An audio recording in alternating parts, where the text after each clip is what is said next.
نگاه کنید این قسمت ها رو هم دیگه سفت کردیم. حالا میخوایم بیایم سرزیپ رو جا بندازیم و این قسمت گوشه های بدنه رو به این قسمت کف دوخت بزنیم. اول از همه ما باید بیایم سرزیپ رو این قسمت جا بزنیم. این دو قسمت باید بیاد روی هم. نگاه کنید این دوتا تیکه، این لبه و این لبه، این دوتا که دارید میبینید دو تیکه چرم روی هم میاد، دقیق روبروی هم، طوری که وقتی این قسمت ها نگاه کنید کنار هم قرار میگیرن زیپامون هم یک اندازه باشن به این شکل.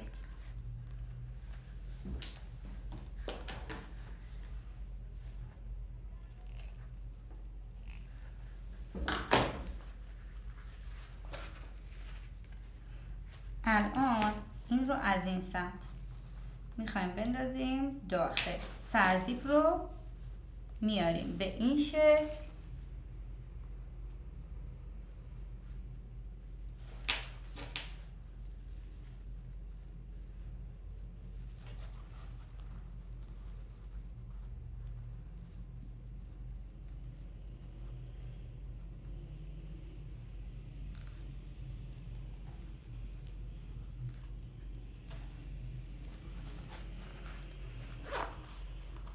قسمت دسته ها رو میدیم پایین در بیاریم. خب دقت کنید، نگاه کنید این دو تیکه نوار مستطیلیمون هم باید روبروی هم باشن. حالا اینجا رو هم نگاه کنید، این دو لبه ها دقیقا روبروی هم هستن، بالا و پایین نیستن. یک بار دیگه سرزیپ رو جا میندازیم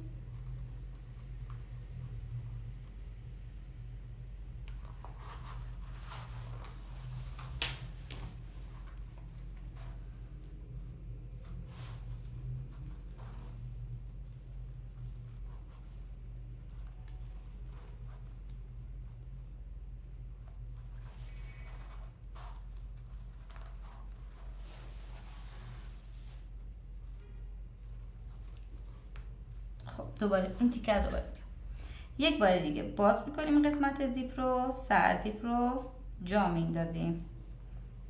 دو تا قسمت نوار زیپمون باید با هم دیگه بیاد بیرون، یعنی این دو لبه هم اندازه هم باشن. دید دیگه اندازه کردیم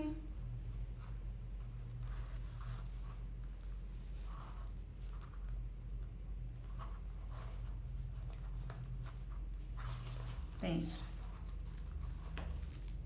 نگاه کنید این دوتا دقیقا دندونه ها روبروی همن. من اینو بدم بالای کار،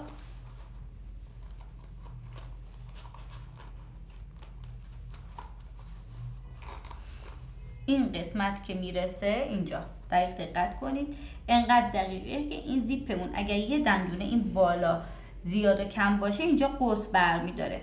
دقیق روبروی هم بودن، اندازه هم بودن و زیپمون هم خیلی مرتب جا افتاد. تا این قسمت وسط میبریمش. حالا میام چه کار میکنیم؟ این قسمت رو به این شکل میدیم بیرون و میایم این قسمت رو میدوزیم. به این صورت میایم میدوزیمش اینجا رو.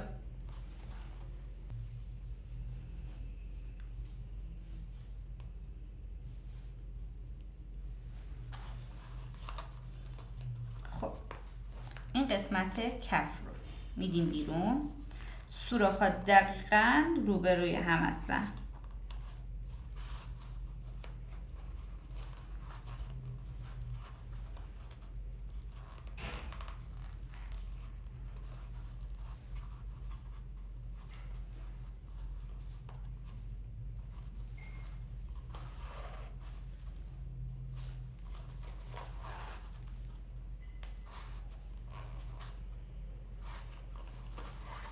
خب میتونید ساقه بدوزید، مشکلی نداره. این قسمت هم دو سوزنه هم ساقه.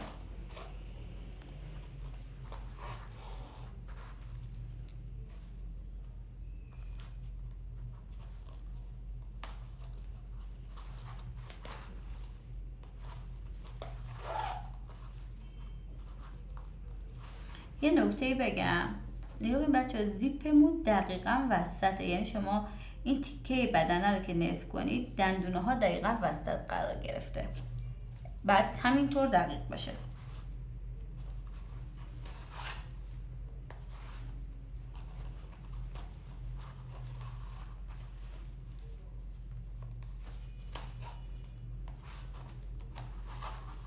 من این تیکه که جای زیپم هست رو دوبار میدوزم که انتهای زیپم خوب محکم بشه.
این سمت هم دقیقا عین همون سمت هستش، نگاه کنید دقیق وسط زیپمون و شروع میکنیم بدون.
این به این شکل شد.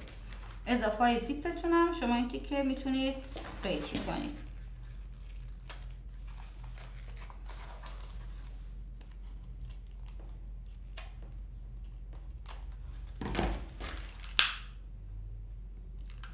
باید تمیزتر هم بشه و ریش نشه میسوزونیم.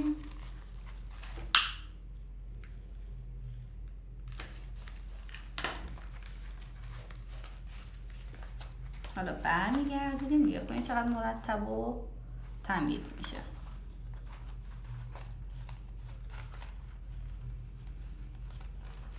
و این دو دیگه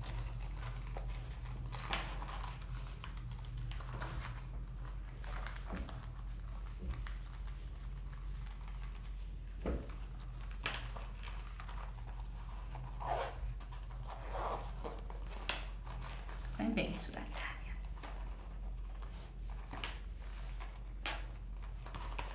به این شکل.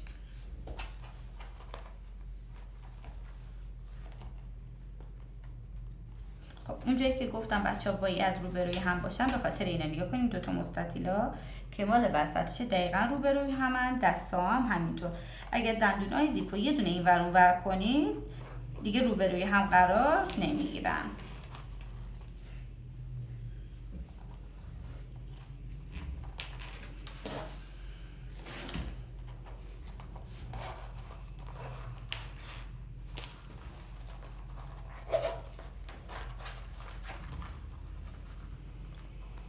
حتی میتونید بچه با مشته اگر خواستید این تیکه ها رو مشته بزنید که صافتر بشه این قسمت ها و این قسمت ها.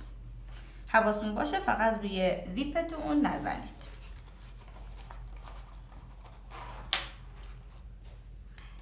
برای کف کار اگر دوست داشتید محکمتر ایستایی داشته باشه میتونید یه قدک فوم کوچولو برای داخلش بزنید که این زیر نگاه کنید اینطوری بچسبه.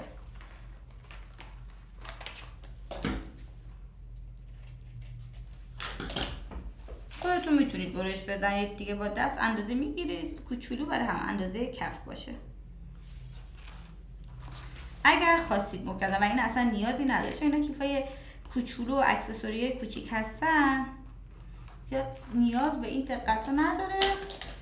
اگر خواستید میتونید فوم بزنید، میتونید کارتون بزنید، قدک بزنید، هر چیزی دم دستتون بود. اگه خواستید ایستایی داشته باشه کفش.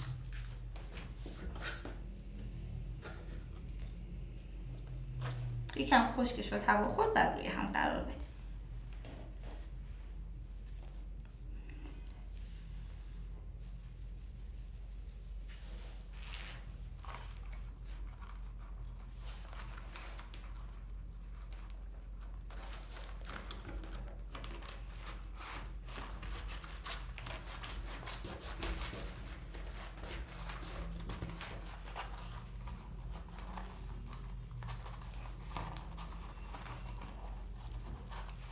دستم این کناره هاشو صاف میکنم و اینم که از کفش میکنم اینطوری میشه.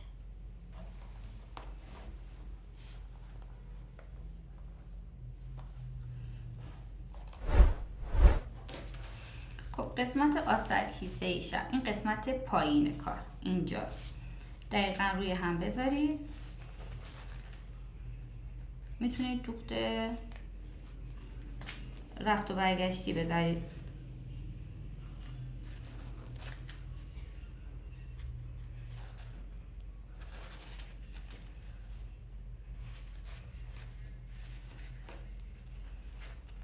این سمتم بگیرید ببینید دستتون چه شکلیه.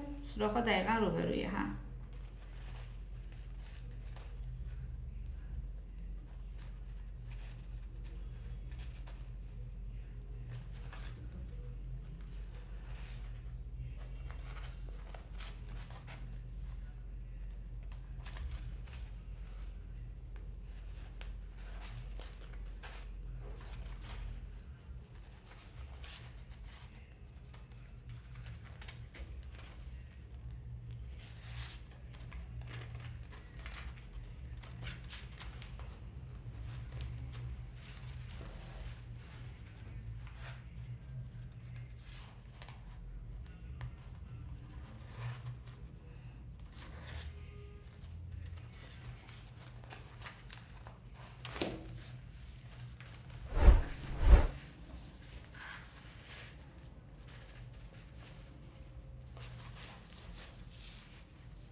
خب دقت کنید این سمت هم دقیقا عین همون سمت دوخته میشه. فقط سوراخ‌ها رو جا به جا نذارید دوستان اصلا.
کنیم بچه قبل از اینکه حالا هر کاری بکنیم یه جا کلیدی هم این قسمت داره، اینو میتونیم برش گردونیم اینجا.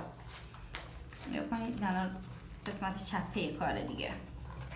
یه قسمت که زیپه به این شکل دقیقا روبروش، این قسمت به این شکل. از این زیر میایم میدوزیم که وقتی برمیگرده نگاه کنید اینو میدوزیم اینجا هم که پرش میخوره و بعد برمیگرده روی کار.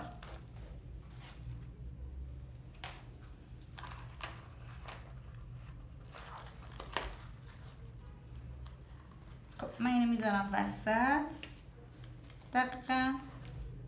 دقیق وسط باید باشه. آستک کیسه ای رو دیگه بندازم داخل، دوخت 2 سوزنش رو بزنم تمومه. نگاه کنید این همین 2 تا سوراخ وسط میفته.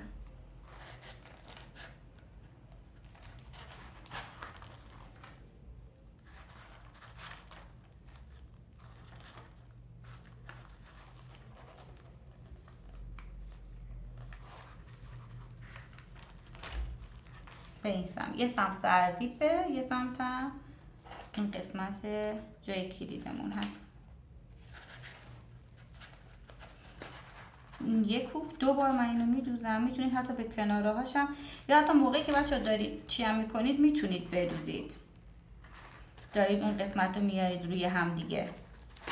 حالا من طرفین رو هم بهش وصل میکنم که محکم تر بشه. نگاه کنید این سوراخ این بر رو به این سمت بدنه وصل میکنم. میتونید همزمان هم که دارید این قسمت رو زیپ رو میدوزید این رو هم بدوزید. اونطوری یه مقداری باید حواستون رو بیشتر جمع کنید موقعی که به خصوص میخواین زیپ بسته باشه، ولی اینطوری وقتی که یه ردیف دوخته دیگه خیلی کارتون راحته. سریع 2 تا کوک بزنید. درسته. این رو کامل نگاه کن به طرفه میدوزم محکم شه.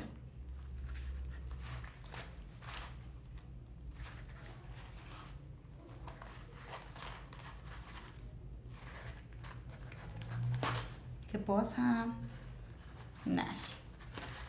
خب پس نگاه کنید حتما این نکته که گفتم به طرفه اینش هم کوک بزنید، فقط همون یک کوک وسط نباشه، حتما رعایت کنید.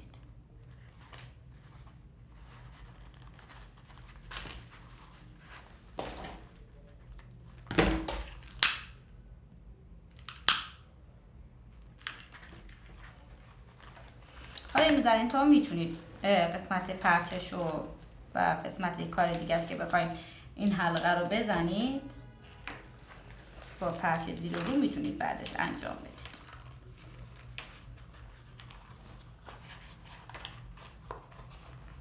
این به این شکل میشه. حالا آستک کیسه ای میفته داخلش، فقط این میاد رو دیگه، روی آستک کیسه ایتون. حواستون باشه زیر نباشه.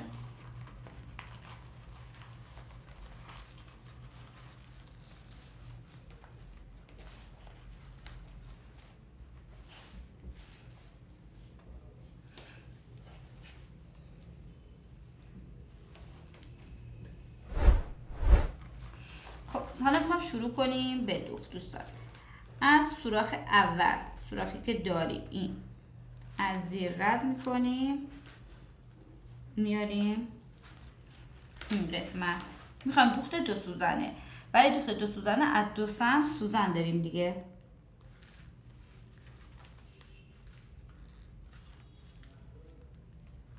خب اگر بخواید بچه وقتی که زیپ خیلی نازکه خود پارچش، اگر خواسته باشید راحت تر باشید میتونید قبل از اینکه حالا این قسمت ها رو بدوزید با سنبه هاتون روی این چرم که دارید سوراخ میزنید دوباره بزنید که اون قسمت پارچه زیپتون هم سوراخ بخوره. اگر اذیتین و سختین و میخواین راحت تر باشید که سرعتتون بیشتر بشه میتونید این کار رو هم انجام بدید.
هم که بچه ها میرسید اینجا 2 تا نخ رو میاریم زیر، کوک آخر رو 2 بار زدم.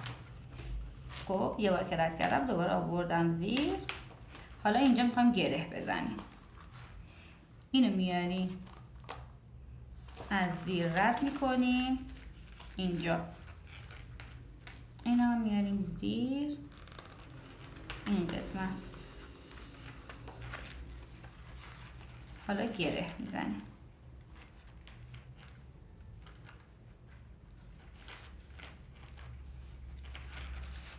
همون زیرم مخفی میکنیم.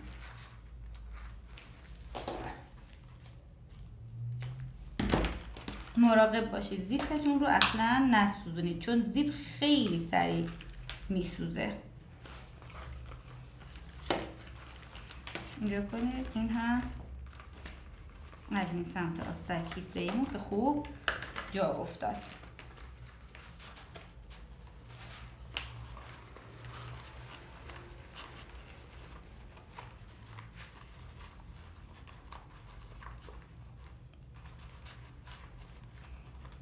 حالا این سمت دیگر رو هم به همین شکل دور تا دورش رو میدوزیم، دقیقا این همین سمتی که دوختیم. این هم از تموم شده کارمون که به این شکل در اومد. فقط میمونه این قسمت که یک حلقه داشتیم، این حلقه رو رد میکنیم به این صورت. اینجا کنید میندازیم داخلش و یه پرچه زیر رو میزنیم.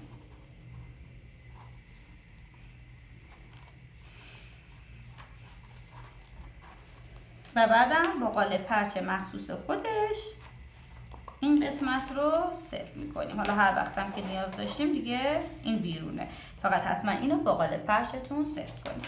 کارم که به این شکل در میاد. موقعی که کلید میذاریم کامل میتونید بذارید داخل.